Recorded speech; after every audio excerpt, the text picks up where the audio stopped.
Okay, I got it now. So basically, let's start with Roe versus Wade. Hmm. This is obviously a planned event.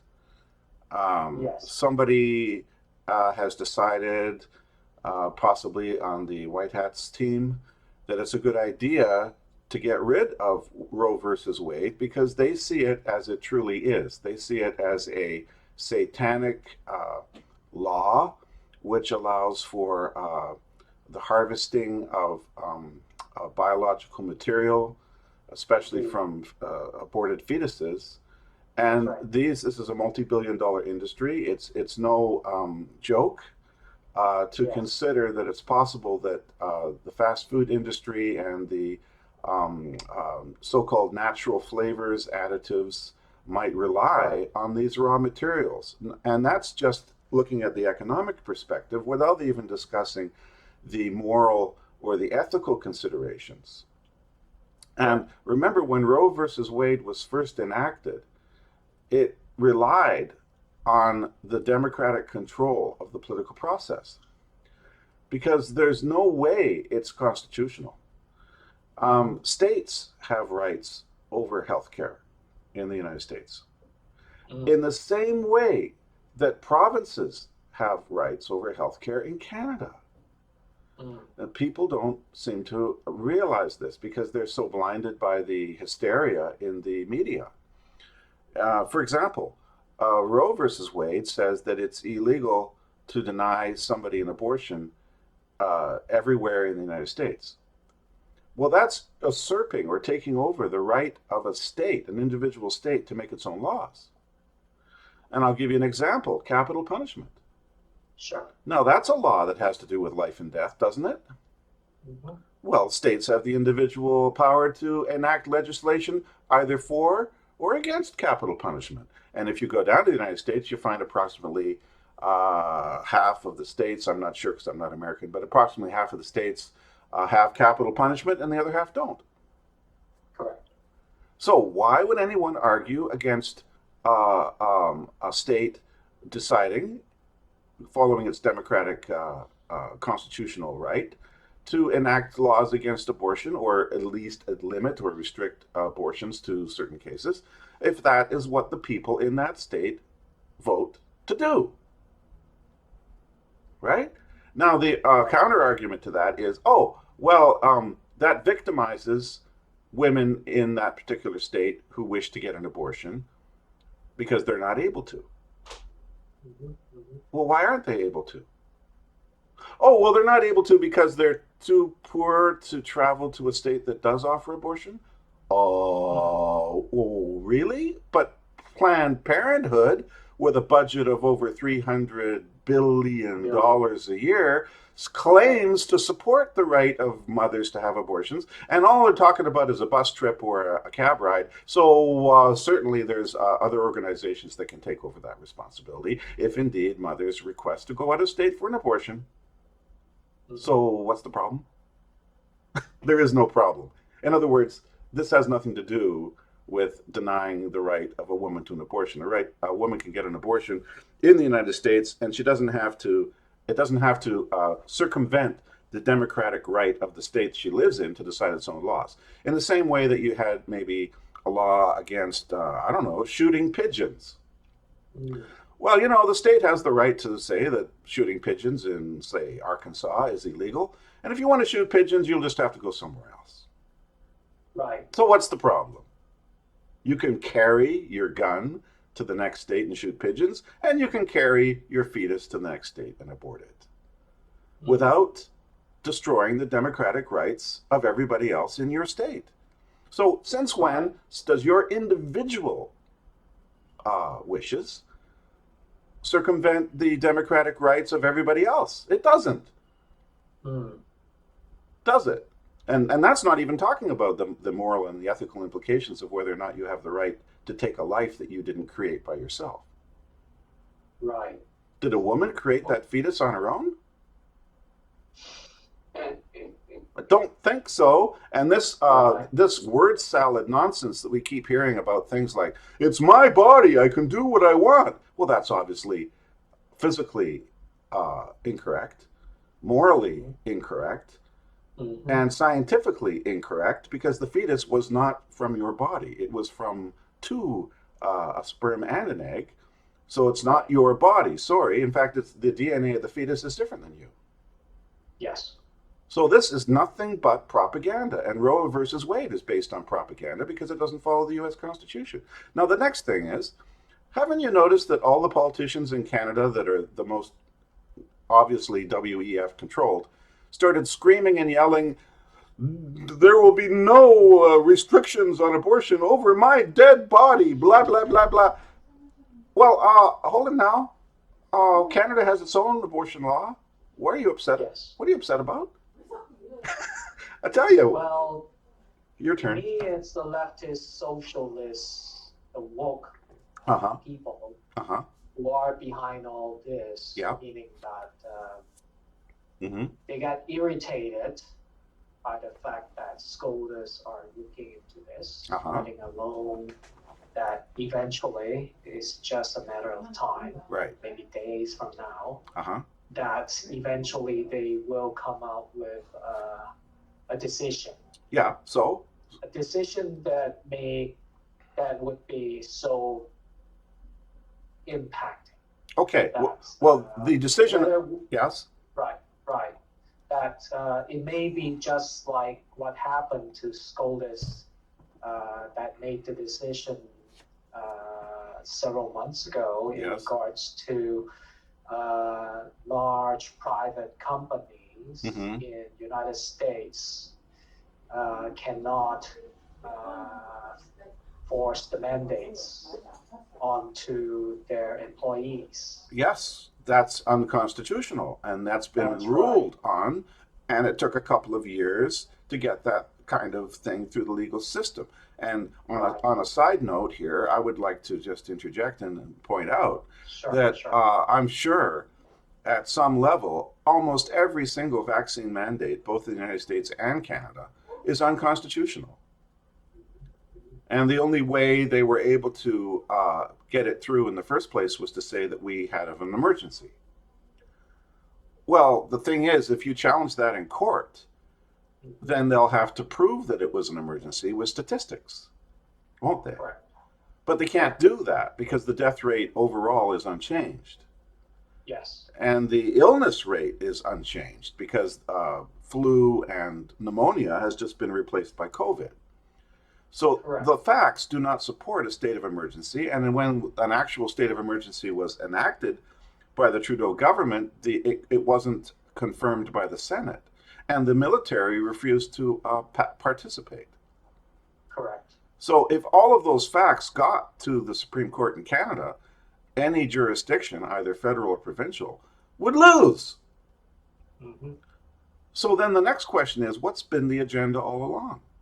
Well, the agenda all along has been they don't care that what they're doing is illegal because they knew they had at least a 2-year window in order to mortify everybody into getting vaccinated. Mm-hmm.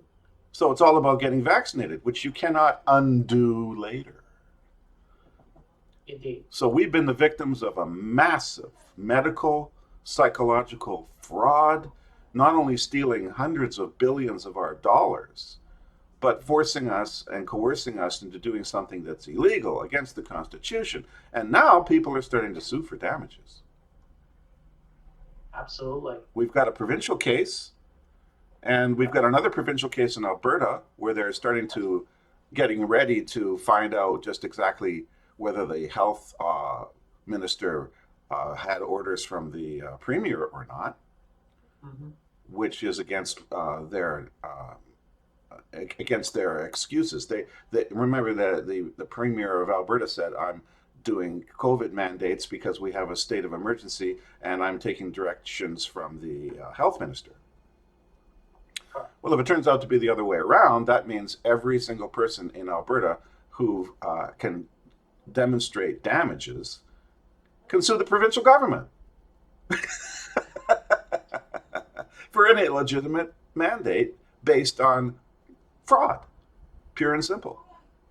Indeed. And in BC, besides, there has never been a proper COVID-19 chain of custody for the real sample to begin with. That's correct. There's no legality. Exactly. All these times since the declaration by WHO, the pandemic of COVID-19, there has no countries that I'm aware of, no medical boards or health authorities that I'm aware of that has the proper, if not legitimate, COVID chain of custody. That's correct. So, and now they kept saying that there's new variants, subvariants, Yeah. blah, blah, blah, coming out of the blue. And also they detected them from the municipal, the provincial or municipal sewer water Right. testing. But what they're detecting and what they're just like they are testing, they are building lies on top of lies. Correct. And what they are And testing. the very foundation of the lie is that there's no legitimate COVID chain of custody, meaning that there's never a mother samples. Correct. And if you dig into how all the testing was developed, you'll find that if you get the actual lab reports, that COVID-19 is a chimera. It doesn't actually exist. All the tests that we've been subjected to, that we've been told prove that we're in an epidemic, all those tests only test for generic coronaviruses, because they could only use the common cold and other coronaviruses to formulate their test kits, because COVID-19 has never been isolated. Correct. So here you're if you see, the point is that in a court case, it's up to the government to prove its case by bringing forth evidence. And since there is no evidence, they're going to lose. And they know they're going to lose, and they didn't care from the beginning. And here's a couple of reasons why. First of all, the 2-year at least lag time. So you declare an epidemic, and it takes 2 years for anybody to get to court to show that there is no epidemic. And the second thing is that they thought that they were protecting themselves because they had already infiltrated the court system and infiltrated the bureaucracy and infiltrated all of the important what we call levers of government, such as the healthcare system, the medical licensing boards, like the Canadian Medical Association. All these people who have blithely agreed with the government's mandates and have never challenged them. Now, and there's doctors and nurses all over the place that are losing their jobs because they refuse to get either tested or they refuse to get jabbed, and that these people have suffered extreme damage, and that these people have been suing and are suing, and there's class action suits all over the place, but it hasn't got to court yet. It's similar to the election fraud in the United States. Every time it tries to get to a court, the court won't hear it, because they know that if they did hear it, the evidence would be overwhelming, and then, of course, the election in the United States would be overturned. So it's analogous to COVID. If the evidence was ever heard, the state of emergencies and the mandates would be overturned, found to be unconstitutional, and maybe, if it was done in a fraudulent way, all the victims could sue for damages, which would bring our entire society down. Indeed, yes. So this is the situation we're in right now. To me, it seems like the legal cases are definitely catching up in Canada now. Yep. More so than ever. And things are becoming rather interesting because, as we know, as our observation shows, that some provincial judges refuse to listen to certain cases. Yes. Whereas some others actually allow those cases to proceed. Yes. So the discrepancies from one provincial judge or one provincial court to another is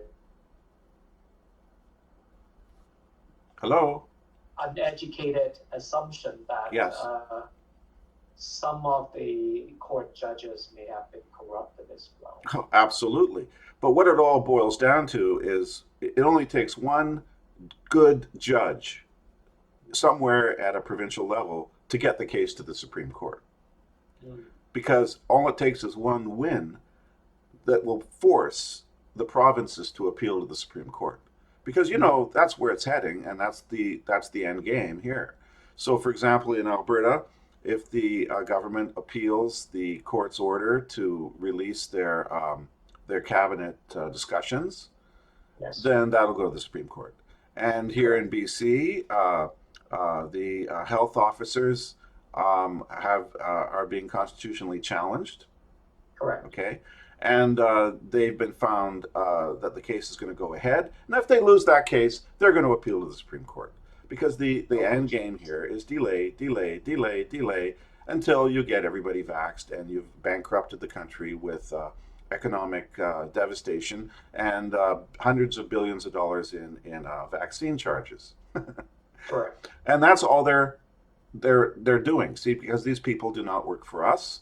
They don't represent the people. They are puppets. They are appointed officials. Appointed For officials. example, a lot of health officers, provincial health officers, they fear no one except Right. A, their boss, which is the premiers, or B, they're afraid of legal challenges such as court cases. Well, the legal challenges in the court cases don't affect them personally. That's the point. That's right. It's only That's in their position, and if they lose, they might perhaps have to retire early, and That's right. the taxpayers eventually pick up the tab. So here you have a situation where the taxpayers have to sue in order to get compensation from themselves Correct. for damages done by a bunch of unelected officials who are supposedly at the bequest or at the following the orders of elected officials. But these elected officials don't represent us; they represent outside forces. And if that can be proven, if any bank account information is found where a government official received bribes from a drug company, let's say, or from an international organization connected to the UN, let's say, then we're dealing with an entirely corrupt government, and the only way to rectify that situation is for the governments to fall. Correct. So we truly have a revolutionary problem, and nobody here cares about it because they've got this 2 years or maybe even 3 years to wreak havoc upon us, and then it's too late because you can't remove a so-called vaccine. You can't remove that by court order. It's already been done. So all you can do is sue for damages. Correct. And the damages will be so great that it will bankrupt the nation. So Yes. that's the situation we're in, and it's going to be an eye-opener when certain provinces lose their cases. And the only question is, will the Supreme Court of Canada, which of course is also controlled, will it ever judge in favor of any of these cases? Well, when it gets to the Supreme Court, it gets in the newspaper, and then the legal arguments get printed, and educated people can read them. And if it's in court, evidence has to be presented. So the only way to stop that is not to hear the case at all. So that's what they do in the United States. If they don't like a case because it's too incriminating, they just won't hear it. So let's see what happens in Canada. I predict that the Supreme Court will try not to hear any cases brought forward from the provincial level, Right. and that might cause a revolution in this country. We'll see. We'll see. Yep. Stop.